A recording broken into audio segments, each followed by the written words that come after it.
전에 뉴저지에 심한 폭풍우가 왔습니다. 그리고 큰 나무들이 쓰러지고 또한 그 쓰러진 나무들이 전선을 덮쳐서 전기가 나간 일이 있었습니다.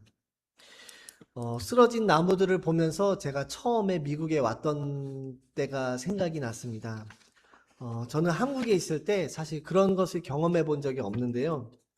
비가 많이 오고 바람이 많이 불어도 나무가 쓰러지는 것을 한국에서는 한 번도 본 적이 없습니다. 그런데 미국에 온 지 얼마 안 돼서 보니까 이 정도 두께 되는 나무들이 막 쓰러져 있는 게 보이는 거예요. 그래서 저는 참 의아했습니다. 왜 한국에 있는 나무들은 쓰러지지 않고 미국에 있는 나무들, 그것도 거목이라고 부를 수 있는 이런 큰 나무들이 쓰러질까? 혹시 그 원인을 아시는 분이 계실까요? 제가 궁금해서 챗 GPT한테 한번 물어봤습니다.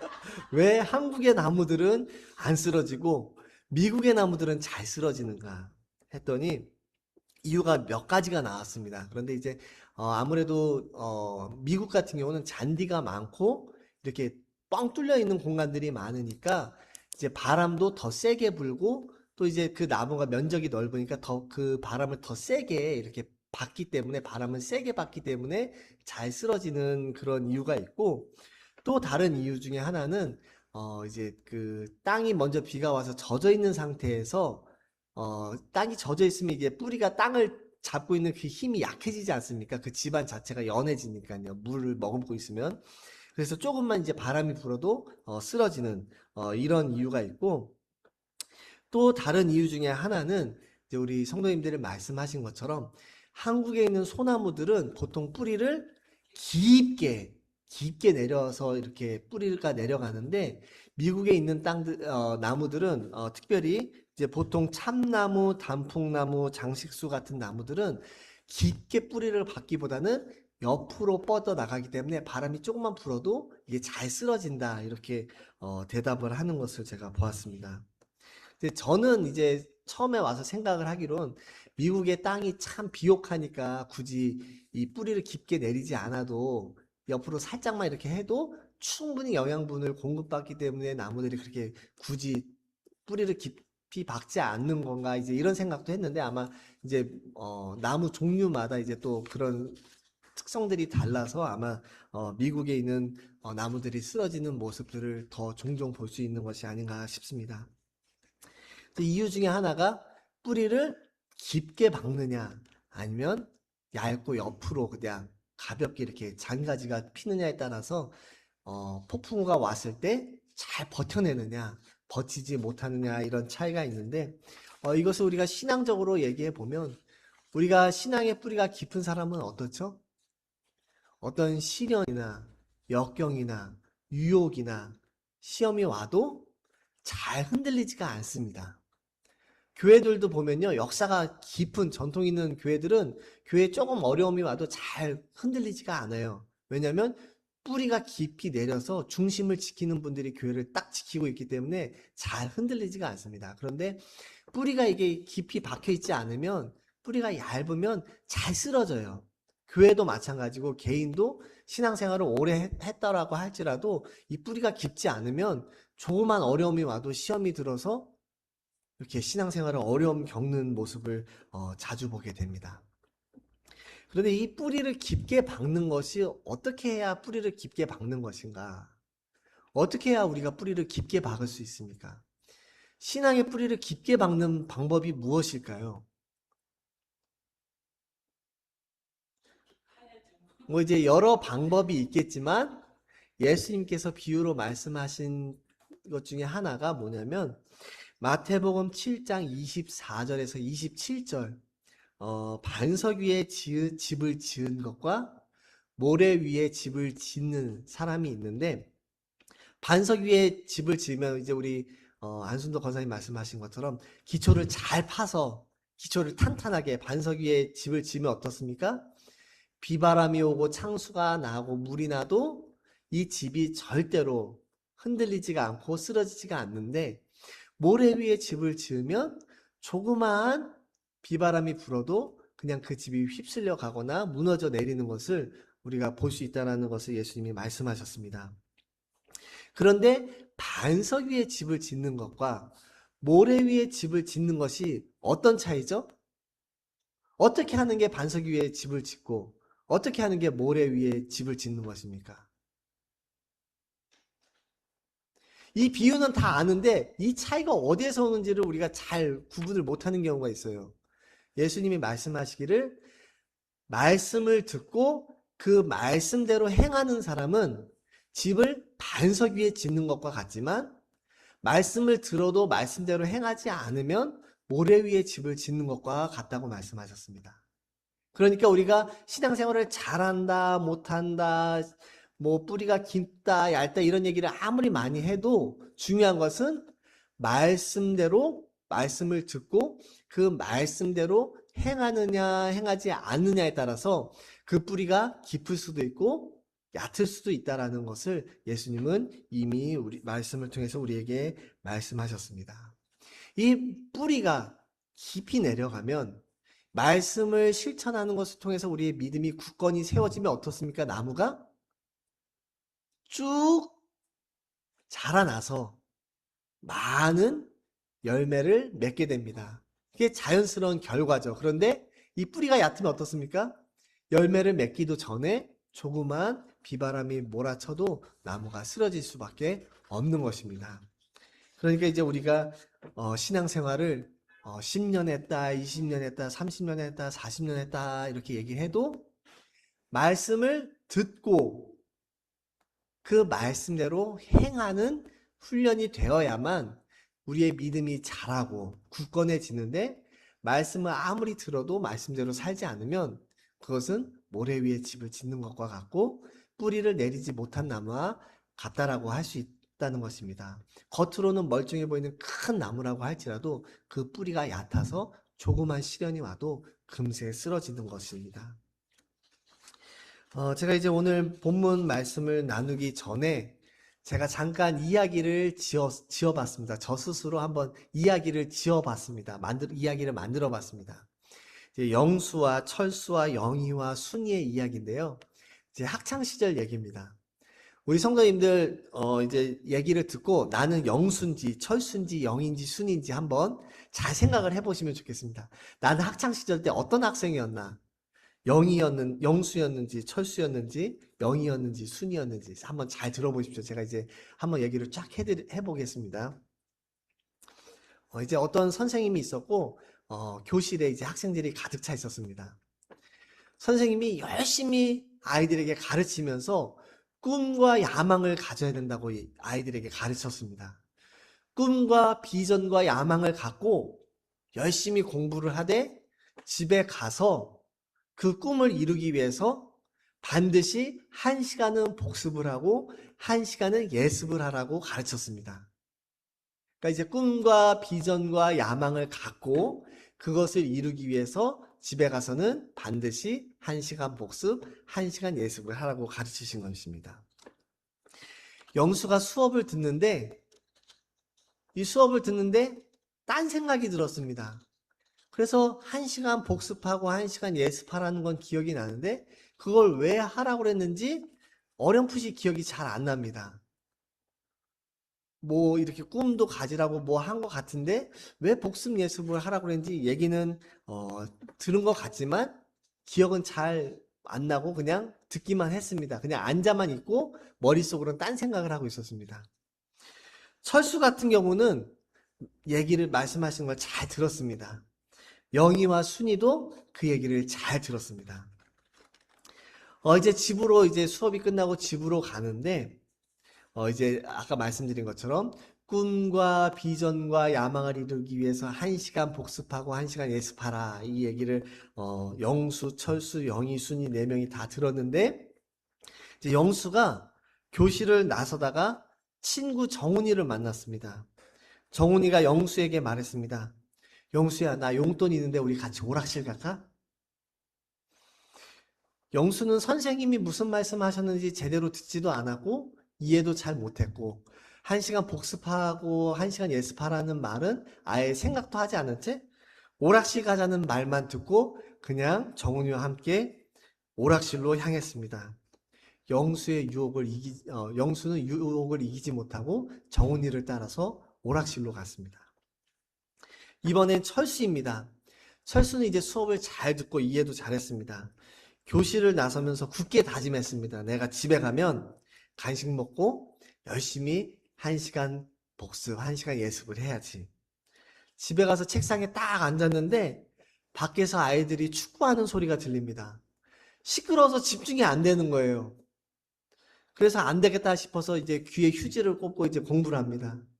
이번에는 부모님들이 막 부부싸움을 합니다. 휴지를 가려도 막 싸우는 소리가 들려요. 그래도 참고 공부하려고 집중하려고 했습니다. 그런데 이번에는 동생 철호가 TV에 만화를 보면서 방해를 하는 것입니다. 결국에는 이 철수가 공부를 하는 것을 포기하고 잠을 자버렸습니다. 이번엔 영희입니다.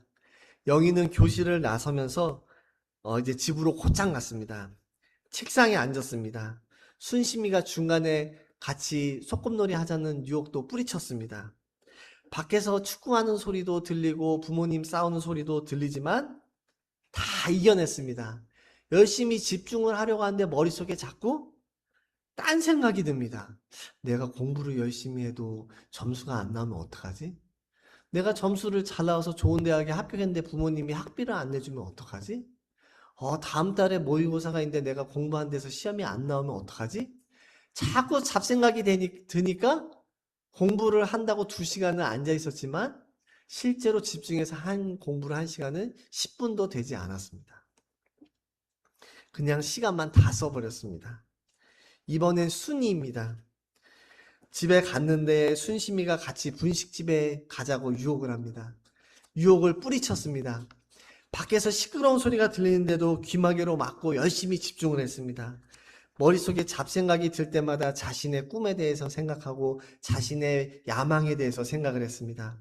그리고 1시간씩 복습, 예습을 매일매일 꾸준히 다 마쳤습니다. 그리고 이 습관을 졸업할 때까지 하루도 빠짐없이 반복했습니다. 이 순이는 나중에 어떻게 됐을까요?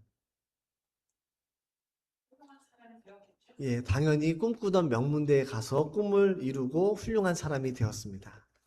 자, 제가 영수, 철수, 영희, 순이 얘기를 했습니다. 나는 어떤 학생이었을까?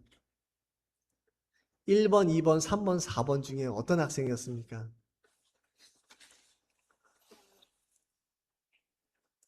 자, 그러면 이번에 이거를 공부라고 생각하지 않고 신앙생활이라고 한번 적용을 해볼까요? 1번 영수, 철수, 영희, 순이 4명 중에서 나는 신앙생활을 어떤 식으로 하고 있습니까? 예? 4번 빼고 다입니까? 자, 이제 오늘 제가 이제 본문 말씀을 제가 약간 제 어릴 때 학창 시절의 그 경험으로 바꿔서 제가 순서를 그대로 제가 이제 바꿔서 얘기를 했는데요. 이제 말씀 본문에 대해서 다시 한번 제가 이제 요약해서 설교를 해드리겠습니다. 이제 오늘 본문 말씀은 예수님께서 갈릴리 바닷가에 앉아 계시던데 이제 갈릴리 호숫가에 앉아 계시는데 많은 무리가 예수님께 모여들었습니다. 예수님께서 이제 그들한테 말씀을 전해 주셔야 되는데 이제 사람들이 많이 모여 있으니까 예수님이 어떻게 하셨냐면 배를 타셨습니다. 그리고 배를 타서 그거에 앉아서 말씀을 전하시는 것입니다. 그리고 사람들은 그 호숫가에 서서 바닷가에 서서 이제 바다라고도 부르고 호수라고도 불렀으니까 이제 그 갈릴리 호숫가에 서서 말씀을 듣는 것입니다. 한번 머릿속에 한번 상상을 해볼까요? 우리 성도님들이 해변가에 서 있습니다. 그리고 호수를 향해 바라보고 있는데 배 한 척이 떠 있습니다. 그리고 그 배에는 예수님이 앉으셔서 말씀을 전하시고 계시는 것입니다. 마치 그 배가 무대가 된 것처럼 동동 떠 있는 그 배에 예수님이 홀로 앉으셔서 말씀을 전하시는 것입니다. 정말 그림 같죠? 그림 같지 않습니까? 예수님이 배에 혼자 딱 앉으셔서 이제 해변가를 바라보시는데 그 해변가에는 수많은 무리들이 서서 이제 예수님의 말씀에 경청을 하는 것입니다. 마치 무대 중간에 예수님이 서서 강연을 하시는 것처럼 이제 그렇게 예수님이 오늘 비유 말씀을 하시는데 이제 예수님께서 이제 씨 뿌리는 자의 비유를 말씀을 하시는 것입니다. 이 씨 뿌리는 자의 비유를 말씀하시는데, 제가 예전에 한번, 줌 예배를 드릴 때 우리 성도님들에게 이 팔레스타인 지역의 밭이 어떻게 생겼는지 보여드린 적이 있습니다. 우리가 시골에 가면 보통 밭들이 어떻죠? 밭이 잘 이렇게 고랑이랑이라고 그러나요? 이렇게 밭이 잘 이렇게 열을 맞춰서 쭉 파져 있고 큰 돌이나 이런 잡초 같은 것들은 다 뽑혀져 있습니다. 그래서 씨를 쭉쭉쭉쭉 심고 덮으면 자연스럽게 아주 잘 자라날 수 있도록 그렇게 한국의 시골의 밭들은 잘 이렇게 관리가 잘 되어 있습니다. 그렇죠? 우리 성도님들 어떻습니까? 그쵸? 밭이 잘 관리가 되어 있죠?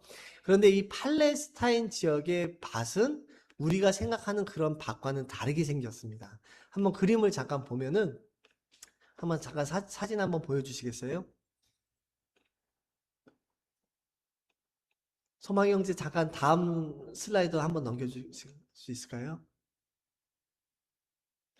밭이 이렇게 생겼습니다. 이게 도대체 밭이야라고 할 정도로 돌반, 흙반입니다. 저런 데다가 씨를 뿌리니 오늘 예수님의 말씀에 비유가 나오는 것입니다. 한국에서는 도저히 상상할 수 없는 밭의 모습이죠.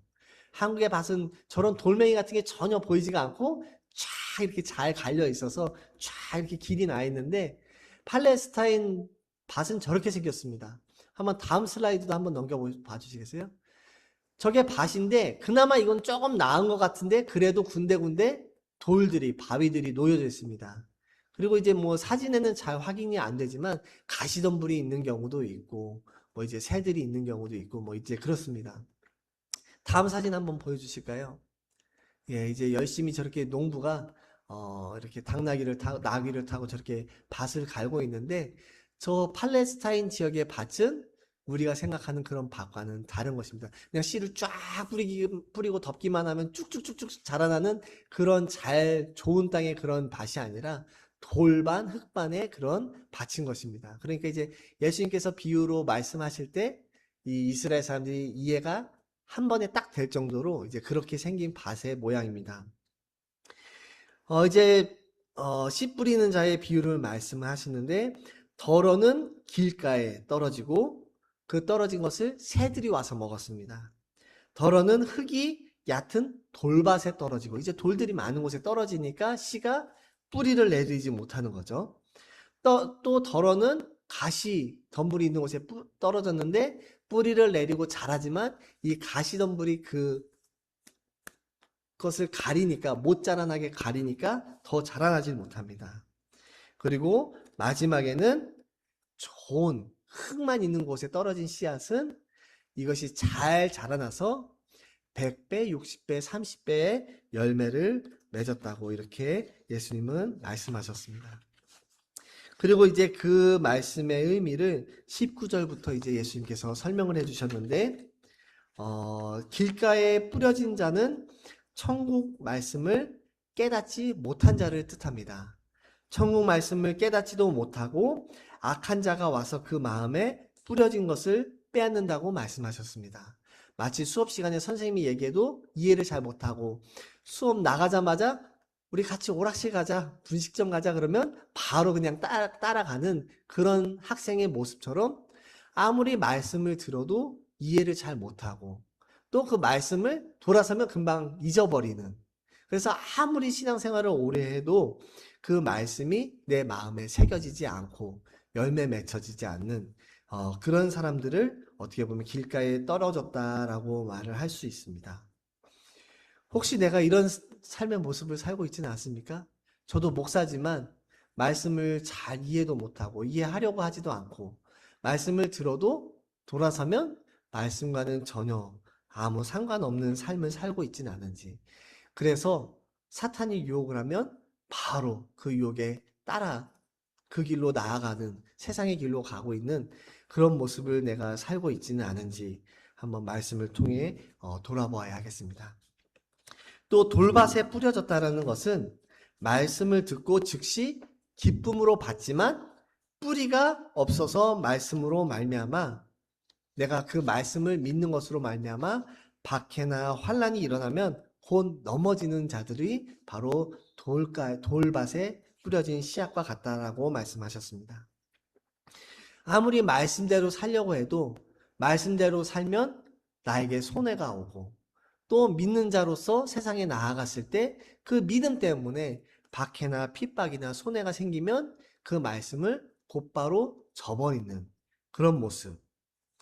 초대교회에서도 복음 때문에 목숨을 잃은 사람도 있지만 오히려 박해를 견디지 못하고 신앙을 저버린 많은 배교한 사람들도 있었는데 어떻게 보면 이들이 바로 돌밭에 뿌려진 씨앗들과 같은 삶입니다.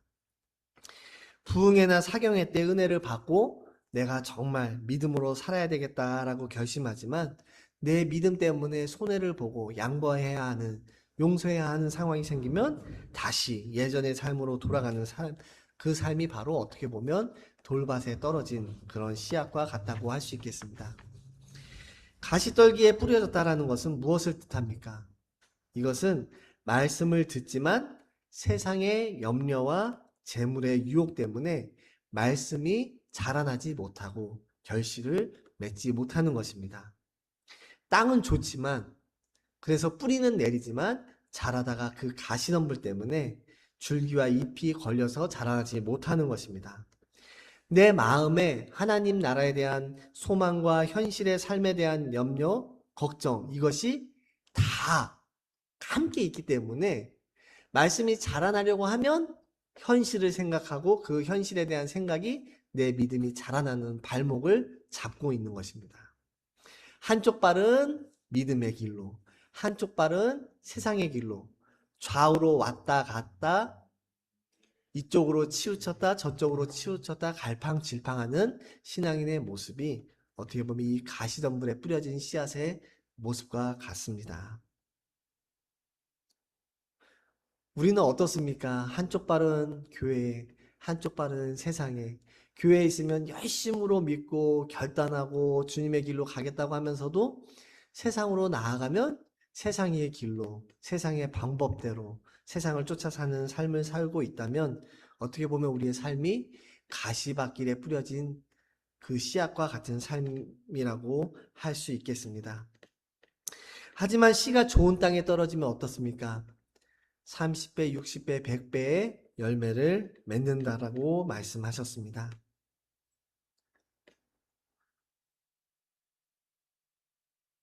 우리는 어떻죠?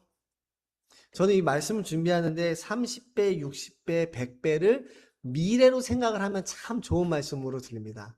우리 성도님들 그리고 저 앞으로 30배, 60배, 100배의 열매를 맺기를 간절히 축원합니다. 이렇게 제가 선포를 하면 참 은혜가 되는 말씀인데 지나온 삶을 되돌아보면서 과연 우리는 30배, 60배, 100배의 열매를 맺었냐라고 얘기를 한다면 내 땅밭이, 마음밭이 좋은 땅이 아니었구나라는 반성, 회개의 마음이 듭니다. 과연 나는 10배의 열매를 맺었을까?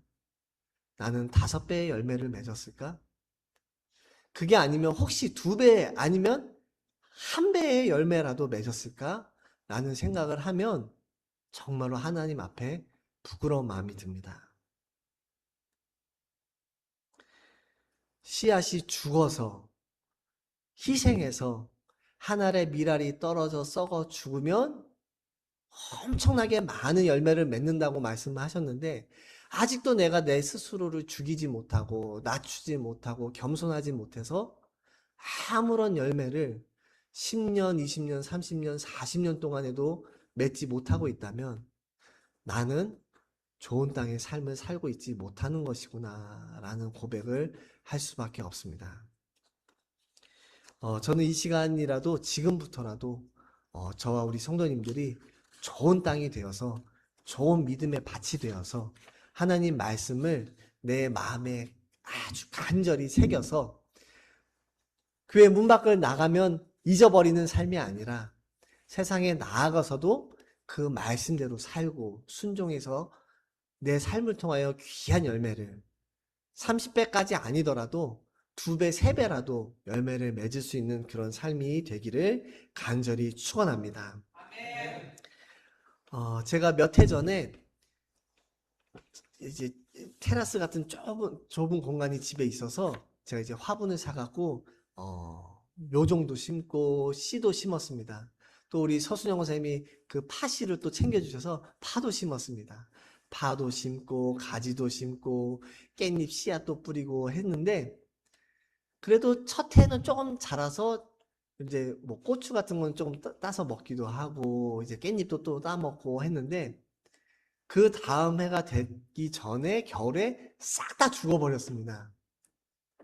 싹 다 죽어버려서 저는 그냥 이제 다 정리하고 이제 치워버려야 되겠다라는 생각을 했는데 자라나는 것이 있었습니다. 뭐가 자라죠? 깻잎이 자라는 모습을 보았습니다. 야, 이 깻잎이 물도 주지도 않았고 뭐 비료를 따로 또 뿌려주지도 않고 뭐 아무것도 아닌데 그 다음에 또 깻잎이 또 자라나는 거예요. 그래서 고기 먹을 때 참 그 깻잎 덕을 많이 봤습니다. 그 다음 해가 되었는데 야, 이 깻잎이 또 자라는 거예요. 그래서 야, 이게 웬 떡이냐 고기 먹을 때 또 그 깻잎을 따서 또 깻잎을 먹었습니다.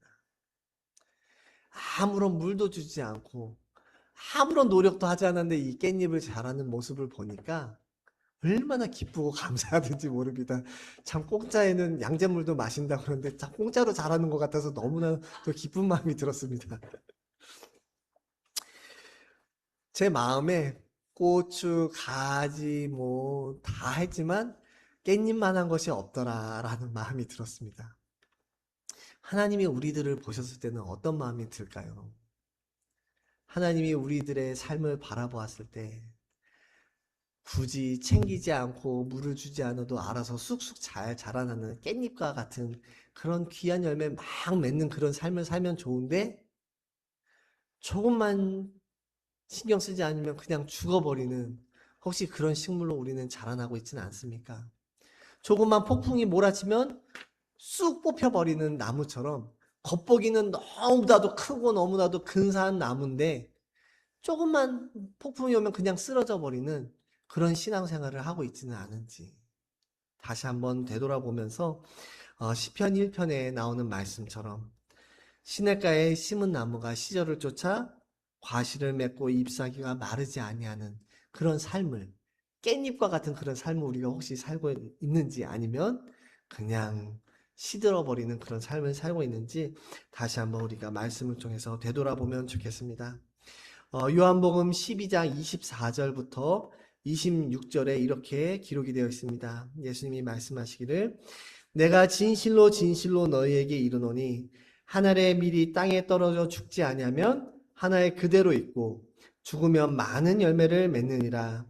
자기 생명을 사랑하는 자는 잃어버릴 것이요 이 세상에서 자기 생명을 미워하는 자는 영생하도록 보존하리라. 사람이 나를 섬기려면 나를 따르라. 나 있는 곳에 나를 섬기는 자도 거기 있으리니 사람이 나를 섬기면 내 아버지께서 저를 귀히 여기시리라. 아멘. 우리 지난주에 말씀드린 것처럼 우리가 예수님과 함께 멍에를 지고 나아가면 내가 가는 그 길이 예수님이 동행하시고 또 예수님이 가시는 그 길에 나도 함께 나아갈 수 있을 것입니다. 예수님과 동행하는 가운데 30배, 60배, 100배 열매를 맺는 저와 우리 성도님들 그리고 우리 브루클린 연합감리교회가 되기를 간절히 축원합니다. 기도하겠습니다. 고마우신 하나님 감사합니다. 주님의 은혜와 사랑에 감사하는 마음, 감격한 마음을 갖고 살면서도 주님의 말씀대로 순종하며 살아가지 못했던 우리들의 모습을 되돌아보게 됩니다. 수없이 오랜 세월 동안 주님의 말씀을 듣고 주님의 제자라고 고백을 했지만 아무런 열매도 맺지 못했던 나 자신과 우리 스스로의 모습을 되돌아보며 주님의 은혜 가운데 우리의 삶이, 우리의 마음이 좋은 땅이 되기를 원합니다. 주님, 온전히 주님의 말씀 의지하고 붙들며 나아가는 가운데 귀한 열매를 많이 맺을 수 있는 우리 모든 성도님들 될 수 있도록 우리 브루클린 연합 감리 될 수 있도록 주님 축복하시고 인도하여 주시옵소서. 감사드리며 예수님의 이름으로 기도드립니다. 아멘. 시간에는 다 함께 찬송가 620장 찬양하시고 김영식 목사님 축도로 예배 마치겠습니다. 그리고 우리 김영식 목사님 안수기도를 받기 원하시는 성도님들이 계셔서 예배 후에는 축도하신 이후에는 안수기도 받기 원하시는 분들 계시면 앞으로 나와주시면 저와 김영식 목사님 함께 같이 안수기도 해드리도록 하겠습니다.